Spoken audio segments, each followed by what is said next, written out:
as we are now on the precipice of going to war in Iran on behalf of Israel.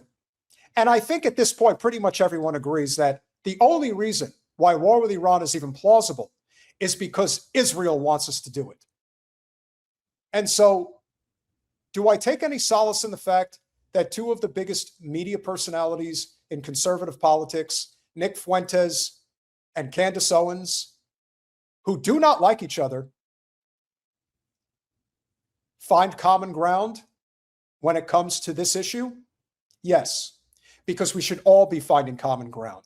We should all be able to put our political, our economic, social issues aside and recognize this as a moment where there can be absolutely no denying that a United States, a true United States against the war machine is the only way that this might not end terribly. Right now, it looks like it will. We're going to kick it off with the statement that Nick Fuentes made that Candace Owens decided to laud, and rightfully so. You can understand, yes, the United States has all these plans about how they want this to go. And we're being told about it all the time.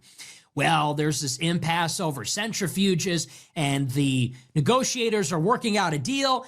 You have to understand that is just not the whole story here. And what must always be considered is that Israel is dead set on all of this failing. We are diametrically opposed to Israel on Iranian policy. We want a deal. They want chaos. We want diplomacy. They want a war. We want to prevent a regime change if possible. They need a regime change. It is imperative for them. And that is why they got Trump in office. The reason being is because they know that Trump is the one guy who might be the least likely in the world to make a deal. Because Trump ripped up the first deal, Trump killed Qasem Soleimani, and Trump believes that the Iranians are trying to assassinate him. Oh, listen, they're totally trying to kill me. And believe me when I tell you, they're not going to get away with it. They're totally not going to get away with it. There's no way that the U.S. government would ever hurt me. It's got to be the Iranians. That's totally who it is. So Israel has engendered all this bad blood. They've made Trump the mortal enemy of Iran, and now they've made him president so that he might actually preclude the United States from making a deal. There's a bigger issue at play here, and this is all getting back to what has always been the canary in the coal mine when it comes to something like Citizens United. Miriam Adelson did not give Donald Trump $100 million because he needed $100 million to become president of the United States. She gave him $100 million because she wants the Greater Israel Project to reach its conclusion in her lifetime, as well as the fall of the Iranian regime. And all Trump cares about is money and power for himself, perhaps for his immediate family. That's about it. And as we are seeing with the Board of Peace, that's why something like this is ultimately becoming a bigger problem than one could have possibly imagined it would be. So even people like Fuentes, who probably is a Fed, don't think that everybody who works for the State Department thinks the same way. Don't think that everybody who works for any of the alphabet agencies all think the same way. They don't. Tucker Carlson is clearly intelligence, but he's on the right side of it. There were probably a lot of people who were in intelligence who didn't want Kennedy assassinated, who were not on the side of Allen Dulles or J. Edgar Hoover or LBJ.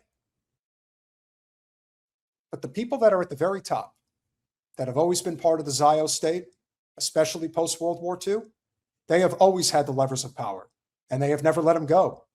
But we may be entering a period where there may be an opportunity to break it.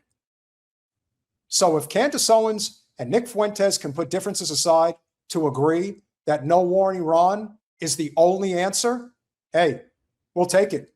Whatever it's going to take to ensure that it doesn't happen, I'm on board, and so should everybody else. As a guy, because of this grudge. So it's not about centrifuges and it's not about missiles. It is about regime change. And Israel doesn't want Iran to have centrifuges. And Israel doesn't want Iran to have missiles for the same reason that Israel destroyed Hezbollah and Assad and the Houthis and the rest of it first, because they want to make Iran defenseless so they can destroy them. And that is why Iran won't make a deal. Can you blame them? Can you blame Iran for not wanting to make a deal? What is the difference between North Korea and Libya? North Korea has nukes. Do I think Iran has nukes? I think they might. It wouldn't surprise me at all if they did. And maybe that's the canary in the coal mine when it comes to what's happening right now. There are always back channels, whether the president is communicating directly with them or not. But do I think it's possible that the Shah of Iran might actually, or the Ayatollah, excuse me. I think that it's possible that the word has been put out there that if they attack us, we will wipe Israel off the map. And we have the means to do it. Maybe. Iran's patience has been tested for far too long. And now that several nuclear-armed nations are backing up Iran, hey, this is not a game anymore. This is dangerous, very dangerous. And unfortunately, the Zionists just don't care. They don't care if the world ends. They're really convinced that, well, we'll have our island, not Epstein's island, but, islands where we'll go and live, and the slaves will do as we say, etc. But then you have the psychopathic true believers like the Mike Huckabees of the world who think that they're going to see Jesus in their lifetime. Maybe this is the way to summon him back to earth. You know what I mean? It is a very dangerous time, which is why universally we should all be spreading the same message, even with somebody like Fuentes, who I haven't covered in weeks. But I cover him now because this is important and his message is correct. Iran is not going to give up their missiles and their nukes because then they know what comes next.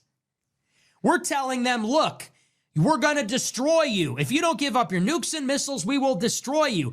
And Iran is saying, look, if we give up our nukes and missiles, then Israel's going to destroy us anyway. At least with the nukes and missiles, we have a fighting chance.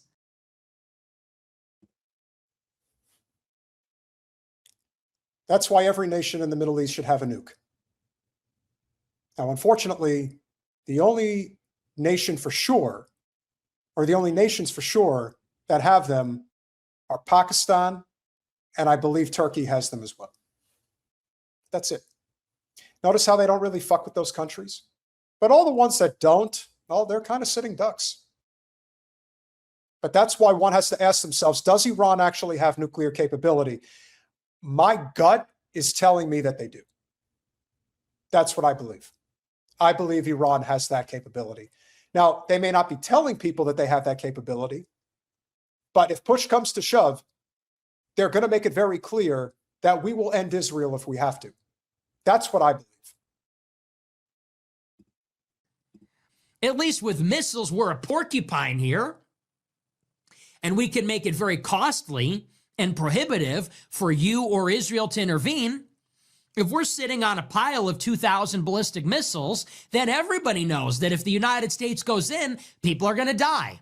We're going to rain missiles on Israel. We're going to rain missiles on aircraft carriers and bases.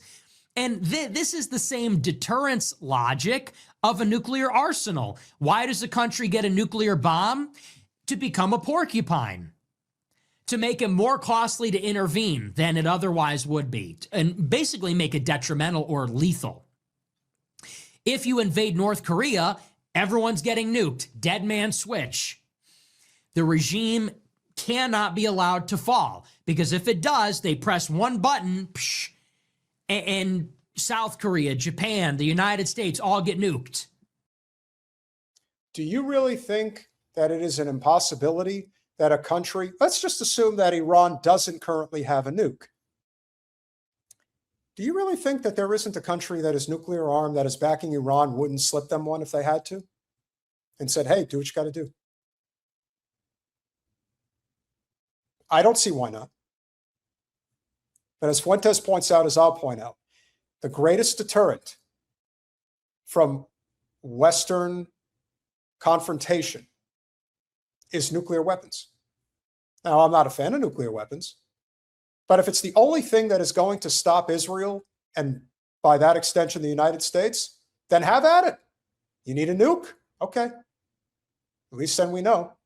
The only problem is that there are some really crazy, psychopathic, Armageddon inclined people who would like to see it happen. We're like, oh, I just want to see the world burn. And I know if the nukes start flying, it'll happen. You've got some really sick, demented people in positions of power now who might actually be agreeable to dropping them. That's the problem. Well, the missiles are the same logic. The nuclear hedge was that, and the missiles are the same logic. If the Iranian regime feels as though it is going, they could press that button. We got nothing left to lose. And Israel's a very tiny country. If 1,000 ballistic missiles are falling on you all at the same time, now that's not as bad as a nuke, but that's not a great day either. And Israel doesn't have a lot of population centers, and, you know, they can't shoot all the missiles down. If you shoot down 90% of 2,000 missiles, that's still 200 missiles that are getting in, and that's a bad day. They're going to have a lot of bad days. And that's why we hope against all hope that this does not happen. We hope. But am I convinced that it isn't going to happen? I don't know. And perhaps when somebody asks, why is it that Fuentes was okay with the activities taking place in Venezuela, but he's not okay with this?